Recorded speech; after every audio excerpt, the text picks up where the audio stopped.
Good afternoon. I'm so glad to be with you guys today to talk about what's going on with EARHART for Senate. So, today's topic is villains. Who are the real villains in life and who are the innocent ones? Well, a couple of things to say about that. Number one, as a born-again believer in Jesus Christ, a Christian who adheres to Orthodox Christian doctrine, number one, I believe we're all sinners. You can call it the human condition. You can say no one's perfect. What's some other ways that we like to say this? There's a lot of ways to express this, but the reality is humanity's flawed at our core, where we do things that we don't even like about ourselves. And so with that in mind, we'll call it the human condition.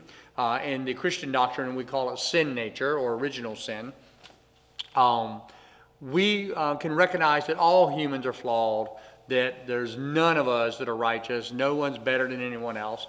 And depending on your upbringing, depending on your background, depending on the guidance that you were given the structure you were given, will really help determine how much you were able to resist some of your more base or worse impulses and how much you weren't. But as we know, we see it in the headlines all the time. It's heartbreaking. We see it in the headlines, though, and we need to be honest about this, that we see teachers and principals and coaches who abuse children. We see doctors and nurses who, for some strange, unknown reason, kill their patients and like weird. And we, every time the news report these things, we act like it's shocking.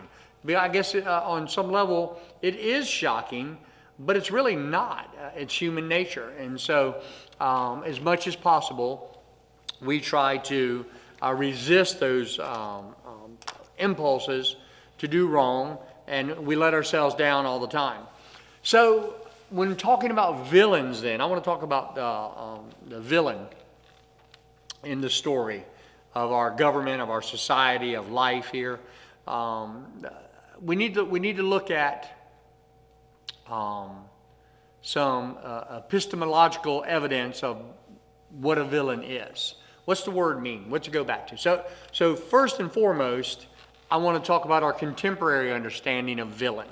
And our contemporary understanding of villain is, let me think of the one that really epitomizes this. How about this? If you've ever seen the animated show Meet the Robinsons, great story. Oh my goodness, great story.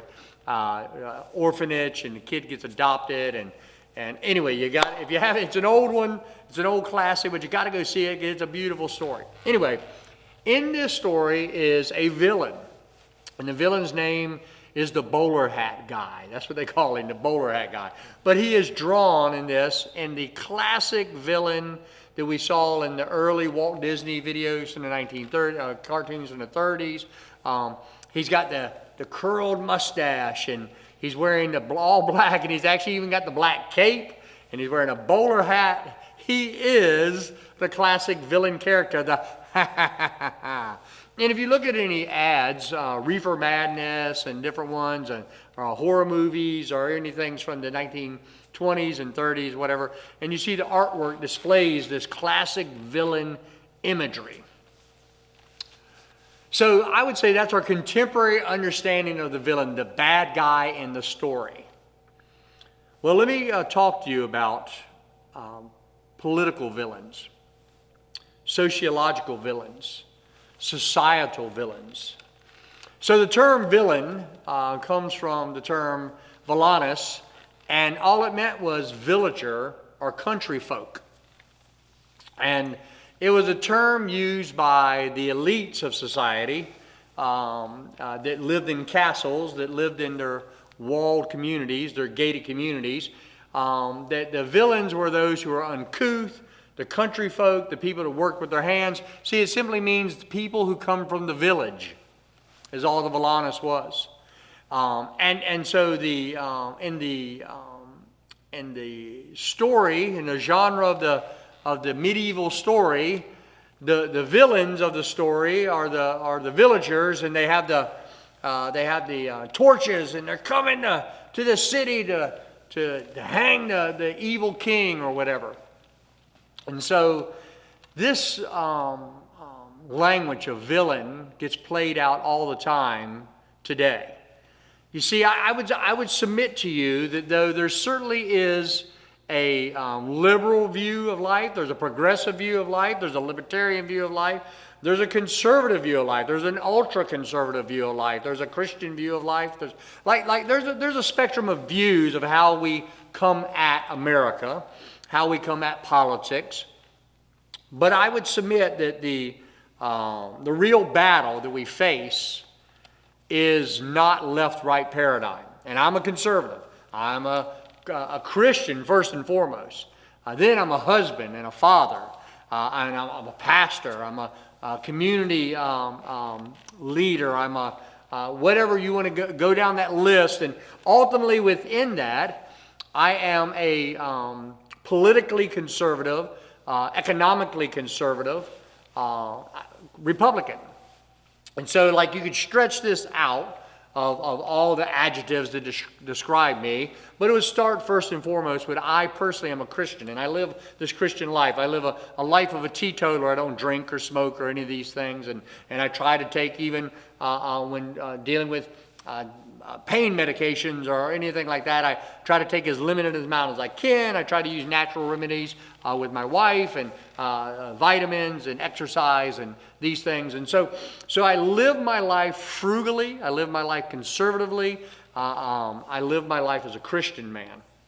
So when I begin to talk about this spectrum of left-right, you need to understand I firmly stand on the conservative side of this spectrum. But this spectrum should exist in such a way that we debate ideas, left, right, center, that we debate ideas, best ideas win, a meritocracy of ideas, that we lay out our case for the American people, before the good citizens of North Carolina, of the American people, and we lay out our case, and these ideas then get to be decided by the people. So is socialized medicine best? Well, maybe it is or maybe it isn't, but I would make an argument against it, and then I would give you my ideas for it. Maybe open borders is best, as the left would say, but I don't think it is, and then I'm going to give you my ideas of why I don't think it is. And so the left-right paradigm needs to be one of a battle of ideas, but that's not the real battle. You see, the real battle we face is the social elites, the oligarchy versus the villains, the villagers, the rubes, the country people, the bumpkins, the podunks, whatever you want to, the flyover country, the middle America, the silent majority. Oh, we can give it all these adjectives, but this is the real battle, you understand. You see, the battle of ideas should always be going on and should always be tested. Is the Judeo-Christian ethic the best way for our laws and life to be organized in America? Well, I believe it is, and think that's the way we should organize ourselves and have organized ourselves for over 240 years. Is a progressive, leftist, socialist way of organizing ourselves as a society, is that the best way of organizing ourselves? I don't think it is, and I think I can present good ideas for why it's not. But what we're finding is that's not the real battle, guys. The left-right paradigm is not the real battle, and I'm prepared to fight that battle, or should I say, get in that arena of ideas. But the real battle is those who want power, money, and prestige, and use the force of government to get them, those behind the walls, versus the rest of us. That's the real battle. That is the real societal battle. You see, that battle doesn't change. It's existed since the beginning of time. It's the battle we see from the biblical narrative. It's not new. It's not 100 years old. It's not 200 years old. It's not 1,000 years old from the Middle Ages. It is thousands of years old. It's as old as Adam and Eve. You see, there's always within the human heart the desire to control, the desire to tell others what to do, the desire to accumulate to yourself power and wealth. And so when people argue against capitalism, when our left-leaning American friends, and they're our fellow Americans, so let us love them as brothers and debate them vigorously as intellectual equals. But let's call them our friends and our fellow Americans. So when our fellow Americans of the left persuasion argue against capitalism, I would submit to you, they're not arguing against capitalism. They're arguing against cronyism. They're arguing against oligarchy. They're arguing against those elites who want to control the game versus arguing against a real free market model. You see, the free market model, which I believe sprung out of the Judeo-Christian ethics, sprung out of the understanding of the value of the individual, sprung out of the understanding that that a man is accountable to God and to his neighbor, to love one another as he loves himself. I believe that the free market naturally springs out of that worldview of the Judeo-Christian ethic. And it says simply this, that I am free to take the product of what I can think, what I can create, and what I can do. And I am free to trade that for goods and services with other human beings for the products of their mind and hands and labor and effort. And see, that is the free market. And the market, as it's called, that free market, that exchange of goods and ideas and services will always operate. Even if it has to be pushed underground, it will always operate, you see, because it is the natural order, the same way gravity is the natural order, the same way the second law of thermodynamics is the natural order, the same way that one kind can only produce its own is the natural order. I would say that the market, the free market, is the natural order of God. And humans will always engage in that natural order. So when our friends on the left argue against capitalism, I would say that we could persuade most of them in a good, solid argument of ideas that what they're truly arguing against is corruption. What they're truly arguing against is an oligarchy. What they're truly arguing against is cronyism, not capitalism. And so what we have now, as we've always had within human civilization, we have the villains, which are you and I, the average Joe, the guy that's out there, the gal that's out there that wants to have her career as a school teacher, that wants to produce her own videos and YouTube and that wants to market themselves or whatever. They want to use what's in here and right here, and they want to freely exchange that for goods and services. What we have is the battle of the average person trying to make a life for themselves, to experience the American dream. And let me tell you this, the American dream is not get rich. The American dream is get free. And if getting rich is part of your freedom, then glory to God, go for it.